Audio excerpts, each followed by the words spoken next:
ನಮ್ಮ ಹೆಸರು ಆನಂದ ಎಂ ಅಂತ. ಯಾವ ಊರು ಸರ್? ವೀರಭದ್ರ ನಗರ, ಮುಳಬಾಲ್ ಟೌನ್. ನಮ್ಮನೆಟ್ಟಪ್ಪ ವೀರಭದ್ರ ನಗರ, ಮುಳಬಾಲ್ ಟೌನ್. ಇದರಲ್ಲಿ ಇದು ಬಂದು ಸರ್ವೆ ನಂಬರು. ಆಲ್ರೆಡಿ 2005ರಲ್ಲಿ ಇಂಜೆಕ್ಷನ್ ಮಾಡಿರತ್ತೆ, ಮತ್ತೆ ರೀಸೆಂಟ್ ಆಗಿ ಇಂಜೆಕ್ಷನ್ ಆರ್ಡರ್ ಆಗಿರತ್ತೆ 23ರಲ್ಲಿ ತಿಂಗಳಲ್ಲಿ ಆಗಿದ್ರೇನು. ಇವರು ಈ ತರ ಸ್ಟೇಷನ್ ಅಲ್ಲಿ ಕಂಪ್ಲೇಂಟ್ ಕೊಟ್ರೇನು ಅವ್ರು ರೆಸ್ಪಾನ್ಸ್ ಕೊಡ್ತಾ ಇಲ್ಲ, ನಮ್ಗೆ ಯಾರು ಸ್ಪಂದಿಸ್ತಾ ಇಲ್ಲ. ಮೇಲಾಧಿಕಾರಿಗಳು ದಯವಿಟ್ಟು ಇದನ್ನ ಪರಿಶೀಲಿಸಿ ನ್ಯಾಯ ಕೊಡಿಸಬೇಕಾಗಿ ಕೋರಿಕೊಳ್ಳುತ್ತೇನೆ. ಏನು ಸರ್ ಜಮೀನು ಸರ್ವೆ ನಂಬರ್ ಯಾವುದು? ಸರ್ವೆ ನಂಬರ್ 96 ಸಬ್ 6ರಲ್ಲಿ 20 ಗುಂಟೆ. ಹ್ಮ್. ಏನಾಗಿದೆ? ಎಲ್ಲಿರೋ ಜಮೀನು ಅದು? ಇಲ್ಲಿ ವೀರಭದ್ರ ನಗರ. ಏನಾಗಿದೆ ಇವಾಗ? ಏನಾಗಿದೆ ಅಂದ್ರೆ ಬೇರೆಯವರು ಪಾಯ ಆಗ್ತಾ ಇದಾರೆ. ಯಾರು?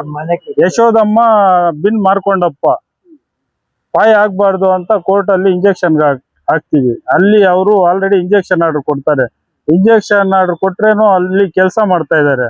ಅವ್ರ ಹೆಸರಲ್ಲಿ ಇದೆಯಲ್ಲ, ಈ ಸೊತ್ತು ಇದೆಯಲ್ಲ, ಈ ಸೊತ್ತು ಅಂದ್ರೆ ಅದು ಬೋಗಸ್ ಈ ಬೋಗಸ್ ನಗರಸಭೆಯಲ್ಲಿ ಮಾಡ್ಕೊತಾರೆ.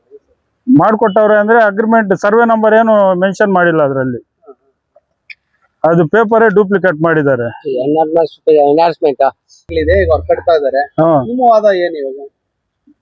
ನಮ್ದು ಅಲ್ಲಿ ಕೆಲಸ ನಿಲ್ಸ್ಬಿಡ್ಬೇಕು ಅಂತ ಸ್ಟೇ ಇದೆ ಅಲ್ಲ, ತಡೆಯಾಜ್ಞೆ ಇರುತ್ತೆ. ಅಲ್ಲಿ ಕೆಲಸ ಸ್ಟಾಪ್ ಮಾಡ್ಬೇಕಲ್ಲ, ಕೋರ್ಟ್ ಅಲ್ಲಿ ಕ್ಲಿಯರ್ ಆಗೋವರೆಗೂ. ನಗರಸಭೆ ಕೊಟ್ಟಿದ್ದೀರಾ? ನಗರಸಭೆ ಕೊಟ್ಟೆ, ಅವ್ರು ರೆಸ್ಪಾನ್ಸ್ ಕೊಡ್ತಾ ಇಲ್ಲ. ಕಮಿಷನರ್ ನನಗ್ ಬರಲ್ಲ ಅಂತ ಹೇಳ್ತಾ ಇದ್ದಾರೆ. ಪೊಲೀಸ್ ಸ್ಟೇಷನ್ ಕೊಟ್ಟಿದ್ದೀರಾ? ಪೊಲೀಸ್ ಸ್ಟೇಷನ್ ಅಲ್ಲಿ NCR ಕೊಟ್ಟಿದ್ದಾರೆ, ಅವರು ರೆಸ್ಪಾನ್ಸ್ ಕೊಡ್ತಾ ಇಲ್ಲ. ಕೋರ್ಟ್ ಹೋಗಿದ್ದೀರಾ? ಕೋರ್ಟ್ ಹೋಗು ಇಂಜೆಕ್ಷನ್ ಆರ್ಡರ್ ಎಲ್ಲ ಇದೆ ಕೋರ್ಟ್ಗೆ. ಏನ್ ಮಾಡ್ಬೇಕು? ಅದು ಅಲ್ಲಿ ಕೆಲಸ ನಿಲ್ಸ್ಬಿಟ್ಟು ಅದು ಕೇಸ್ ಕ್ಲಿಯರ್ ಆಗೋವರೆಗೂ ಅಲ್ಲಿ ಕೆಲಸ ಮಾಡಿಸ್ಬಾರ್ದು. ಮೇಲಾಧಿಕಾರಿಗಳಲ್ಲಿ ಮನವಿ. ಅವ್ರು ನಿಮ್ ಸಂಬಂಧಿಕರಾ? ಸಂಬಂಧಿಕರಲ್ಲ, ಬೇರೆಯವರು. ಅವರು ಸಂಬಂಧ ಇಲ್ಲ. ರೆಸ್ಪಾನ್ಸ್ ಕೊಡ್ತಾ ಇಲ್ಲ. ಕೋಲಾರ ಜಿಲ್ಲಾಧಿಕಾರಿಗಳಿಗೆ ಇನ್ಫಾರ್ಮ್ ಮಾಡಕ್ ಹೋಗ್ತಾ ಇದೀವಿ.